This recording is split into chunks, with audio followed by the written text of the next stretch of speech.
22 September ব্রাজিলের Rio de জেনিরোর Copacabana বিচে অনুষ্ঠিত হলো এক দারুণ মজার ক্রীড়া প্রতিযোগিতা। সেখানে একদল মানুষ তার প্রিয় পোষা প্রাণী নিয়ে কুকুরকে নিয়ে সমুদ্রে নেমেছেন। উদ্দেশ্য কুকুরকে বোর্ডে নিয়ে সমুদ্রে প্যাডেলিং করা। স্থানীয়ভাবে এই প্রতিযোগিতাটির নাম সুপডগ প্যাডেল বোর্ডিং।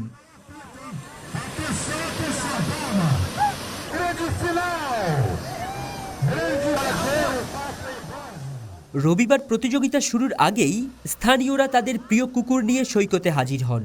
এরপর মালিক আর কুকুর বোর্ডে চেপে দাপিয়ে বেড়ান সমুদ্র।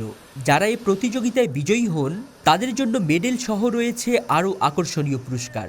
দর্শকরাও ফাঁকা হাতে ফিরে যান না, তারাও আয়োজকদের কাছ থেকে পেয়ে থাকেন উপহার।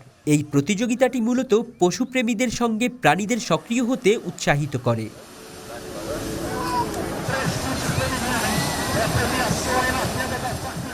প্রথমবারের মতো প্রতিযোগিতায় অংশগ্রহণকারী নাতান ভোগনার উচ্ছ্বাস ছিল আকাশচুম্বী। তিনি বলেন, এটা আমার ধারণার চেয়েও অনেক বেশি দারুণ। প্রথমবারের মতো আমি বোর্ডে ছিলাম। আমি সমুদ্রকে অনেক ভালোবাসি। অংশগ্রহণকারীরা বলছিলেন, আমরা জিততে এসেছি, তবে আমাদের কুকুরের আনন্দটাই আসল। দর্শকরাও এই ইভেন্টের প্রশংসা করতে একদম পিছপা হলেন না। একজন দর্শক বলেন, এটা এমন এক খেলা যেখানে দুজনেরই মজা। সবাই যেন জলরাশির ভেতর এক একজন সাহসী যোদ্ধা। যদিও রোদের তাপে একটু অস্বস্তিতে পড়তে হলো।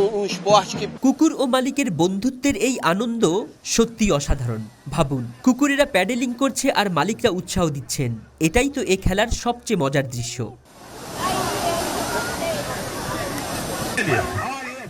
Text report, daily Bangladesh.